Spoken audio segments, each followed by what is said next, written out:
both my brothers, older brothers, were in the military. One was in the Marine Corps, and one was in the Army. So what was left was the Navy and the Air Force. And of course, I wanted to fly. Sure.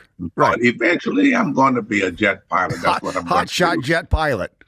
Yeah. But then, in 1959 or late 58, I got to sit in a jet trainer and had one of those epiphanies you get at certain times in your life. This isn't it. No camera. Right. Nobody seeing action. Hi there, and welcome into a brand new week of Celebrity Salute, dedicated to the men and women who serve our country in active duty, our veterans and their families. We're here for you. God bless you. We love you. On each episode, we look for people and stories with some connection to these heroes. I am Randy Miller. Welcome back to the National Defense. It's Randy Miller, and this is such a special one for us today because it's almost unimaginable to think that it's been 35 years since the production of one of the greatest military movies ever in the history of military movies. I'm talking about Glory. 35 years ago, 35th anniversary. Morgan Freeman was in that great movie, and he joins us here on the National Defense. Morgan, how are you? I'm very well, sir. Very well indeed. Can you believe it's been 35 years? No. That seems like a long time to me, 35 years. Right. How old was that 35 years ago? 50, 51, 52? What do you remember about the making of that movie? I first talked to Freddie Fields and Ed Zwick. I had an interview with them in Freddie's office, and I was just amazed at that story, because I did know just a smattering about the 54th, because Jet Magazine used to have these historical moments that they were published, and so I read about that, and the sergeant who got a what do you call it? Badge of honor. What is that? Sergeant William Carney of 54, the first black man to receive the Congressional Medal of Honor. Right. Yeah. Right. So that was all way back when Jet Magazine was extant. I remember Jet Magazine. Yeah. But just a mention of it. No deep history. But knowing that much about the 54th, and that was it's going to be a movie about it. I was really thrilled. And when we started rehearsing and then shooting, it was just a joy every day. I really enjoyed the whole process. Look at these guys. Look at these guys. Oh man. Yeah. What a cast. What a cast that was. And what a great story in terms of really kind of historic, and even to this day, I think the movie not only holds up, but it's also just a great lesson and a great education in what was happening that time in the military, right? Yes, I had people telling me that they had no idea about that part of American history, in particular the Civil War, and that they wept when they saw the movie. And there is so much of American history that we don't really talk about or know anything about. So when we make movies like this, like for instance, I don't know, there was a movie called Go for Broke. Right. You know anything about it? Yeah. There was 442nd Infantry with Japanese troops. Every day we hear stories on this show that I've never heard before about American history, and it's amazing to me, especially around World War II, in terms of singular heroism and guys that were never acknowledged. And it's eye opening, and it's something that I always marvel about. That why didn't we know this? Well, bottom line on that is, if you want your history told, you have to tell it yourself. That's right. That's So, right. Yeah. We're talking to Morgan Freeman here in the National Defense. And, that movie, Glory, was probably even more special for you because you had been in the military. And I want to thank you for your service. And I love this, that you actually, in 1955, you turned down a partial drama scholarship from Jackson State University to go into the Air Force. yeah, I actually had two partials. One was Tougaloo and one was Jackson State. But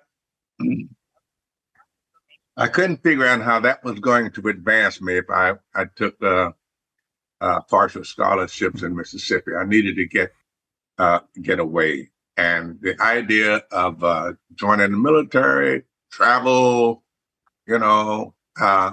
both my older brothers, were in the military. One was in the Marine Corps, and one was in the Army. So what was left was the Navy and the Air Force. And of course, I wanted to fly. Sure. Right. But eventually, I'm going to be a jet pilot. That's what I'm going hot to shot do. jet pilot. Yeah. But then, in 1959 or late 58, I got to sit in a jet trainer and had one of those epiphanies you get at certain times in your life. This isn't it. No camera. Right. Nobody seeing action. Have you ever flown with the Blue Angels? No, I don't think I can handle that. I got to tell you, I had the wonderful experience to do that about 20 years ago. And it was the safest I've ever felt in an aircraft. Even when we were doing the barrel rolls and everything else and pulling, 4 or 5 Gs.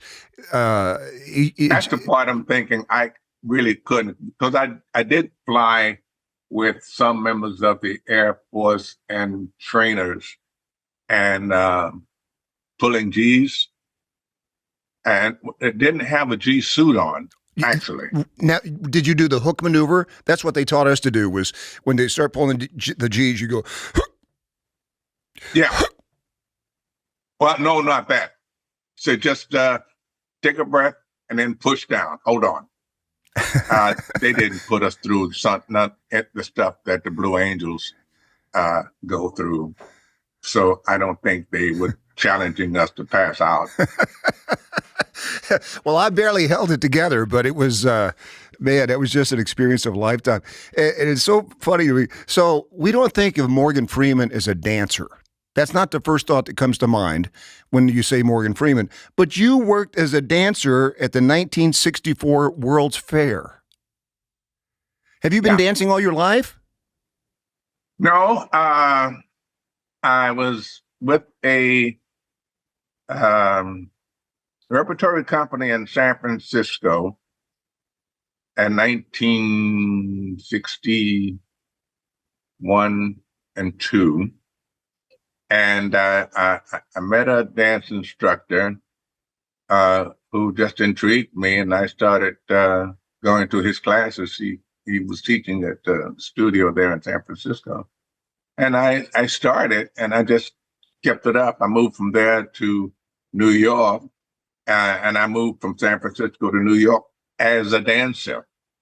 So I kept up my dance lessons, took jazz and ballet and tap, and eventually, though, I learned that you're not a dancer; you're just an actor who moves well. Hey, but that accounts for a lot, though. That Yes. We're talking to Morgan Freeman here on the National Defense, and you even did a documentary based on Glory. You narrated the true story of Glory Continues, which I just watched for the first time a couple of nights ago, and it's fantastic. I would encourage everybody to watch that. You can find it on YouTube. Thank you. I mean, Thank you. that's just how deep I think any kind of a movie that also encourages a documentary about that movie. That's something to be said for that, right?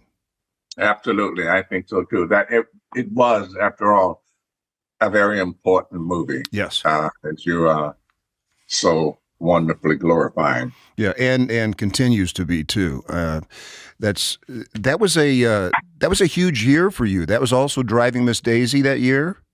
Yeah, it was. It was a matter of fact, went from the set. We finished in Glory. We were filming in uh, Georgia, and went from there to Atlanta. Started working on Driving Miss Daisy. It's wonderful. Wow. Yeah, And I've good heard, year for the kid.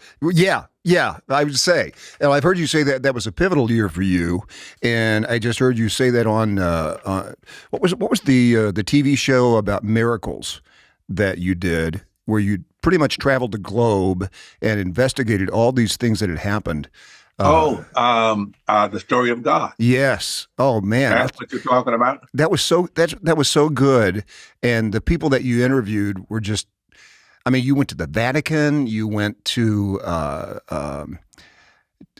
You interviewed the guy that fell 47 stories off a skyscraper and survived. Yeah, yeah. He and his brother were Yeah. window watchers, I guess, on a 40-story building scaffolding, and the thing broke, and his brother died, and he didn't. And of course, something like that happens. You know what this? The question is, why? Yep. Right. Why me? Right. Why Right. me? What is my now? What do I do with this? And he was conflicted. He was conflicted because you kept bringing up the word miracle, and he said, "But my brother died." Yeah, Yeah. yeah. Mm. Morgan, what is your memories of the military when you were in the Air Force? Number one, I was not very military. Oh no! Listen, you're not allowed to say that on this show. If you're Okay. if you're in All the right. military, you served in the military. I don't care what you did. I did my 3 years, 8 months, and 10 days. Flat out. Um, once I sat in that T-33 trainer, realized that I really didn't want a career as a pilot. Right, I got out. Now let me see if I can think of any nice things to say about my stay. They don't have to be nice. Well, I don't know. I remember being in boot camp, and every morning we had to stand inspection. You know, you brace and you're in inspection, and the DI, TI, in the Air Force, we don't have drill instructors, we have tactical instructors. And he comes along, he looks and checks you out. And he looked at me and he said, "Did you shave this morning?" And I went, "No, sir." So Get back. you gave both answers. Yeah. Yeah. Get back into that barracks and shave. So I went in there and I wet my face. That went back and it came out. He said, "That's better." We're talking to Morgan Freeman here on the National Defense. You got horses, huh? Yes, I do. I don't have as many left as I used to have. I don't ride anymore. But yeah, horses, bees, stuff like that. Pretty good sized estate to keep them on. So yeah, I live on a horse ranch too, and my wife's been a horse trainer for 30 years, and really, yeah, and it's amazing, you know, when they started using equine therapy for PTSD, it didn't surprise me at all because you can't fool a horse. A horse, no, you cannot. No, a horse is always going to know exactly. Entirely too intimate. Once you get astride a horse, they know everything about you. I'm sure you've been thrown. I've never been thrown. Really? I can't say the same thing. Really? Oh yeah. When I first met my wife and she had horses, I'd never been on a horse. Oh, She loves to tell the story that she put me on a horse and sent me up a hill and I fell off immediately. okay, but you weren't thrown off. You just fell Well, off. true. That's true. Yeah, Yeah. it's a big difference. You Yeah. know, if a horse bucks you off, then you got thrown. That's right. It's true. Yeah. Yeah. We've never had any do that to us so far. So that's pretty good. Yeah, But yeah, uh, uh yeah. Me and horses, we get along very well. I think. Um, I had a half wild one. You know what a lineback um, dun is? The dun colored horse oh yeah, with sure. dark Sure. mane and dark stripe down Right. his back Right. and stripes on his legs called gruner. I had one of those. Ooh. And yeah, you couldn't really gallop him because once he got going, it was really hard to stop him. The starting is the easy part. Yeah. Yeah. And he ran off with me one day and we got to near home and there was a sort of a stump overgrown, you know, stumps will grow up with, and thought it was something he could run through, Right. what he was prone to do. Once he got there and realized that it was a stump, he decided to jump. Right. Then he changed his mind mid-stride. Oh. Then he decided, whoops, going too fast. So I got to jump. Meanwhile, now, when he first started, I started. He changed his mind. I'm already in the air almost. So you can see the rest of that. Yeah. Yeah, exactly. What other kind of horses have you had? Well, I had a thoroughbred quarter horse mare. I had a Palomino. I had three. Okay, now I'm going blank on my horses. We've always had sorrows. I had three sorrows, Okay. and I think that was it. Have you ever ridden a Pasofino? No, I have not. That's a great. I don't think I have. That's a nice Let's gated go back horse. now because I've ridden traveled around a lot of places. People have said you do horses, okay, well, and I know Pasofino. I don't know if I ever rode one. It's just such small horses. If I got on one, my feet would probably drag around. They're hot blooded, I can tell you that. We've had William Shatner on this show a few times, and he's a big horse guy, obviously. Right. He's a big horse aficionado. He was one of those with the hat and the things and morning coat and we're based in Kansas City, Missouri, and we've had the American Royal Horse Show here, and he's competed in that. He's been here and competed in the horse show. I mean, he's serious. Morgan, we do a regular segment called "Got Your Six." It's six rapid fire questions for Morgan Freeman. You ready? Okay. All right. You won an Oscar for Best Supporting Actor in $1 Million Baby, the great boxing movie with Hilary Swank. Have you ever been punched in the face? Punched in the face? Yes. Yes. When? Yeah. A sergeant in the Air Force. Another good Air Force memory. Yeah, another Air Force memory. We were in San Diego in a bar. That sounds familiar. Yeah. And I got punched real time. You've played the President of the United States and you've played God. Who felt more powerful? Interesting. God. Thing about playing God is you don't really have to do anything if you're playing the role. If people say, well, okay, you got to do this or you got to something like that in order to make things happen. No. Not if you're God. No. Who does the best impression of you? I don't know. I've heard impressions of me, but I've never actually seen one, so I can't say. Okay. So you lived in Mississippi and Memphis, like another famous dude we know. Ever met Elvis? No, No. no. I thought Elvis was a really talented young fellow because, when he was getting his start, I was in the Air Force. It was in the mid to late 50s. Of course, then he went on, but I saw his movies, sang his songs. But never crossed paths. Yeah. Well, Morgan, you've been all over the world. What's the best place you've ever traveled to? Home. Is that right? Yes. Yeah. Yes. You get back to the horses and the family, and it's all better, right? Yeah, it is. It is. I mean, I say love Paris, London, Prague,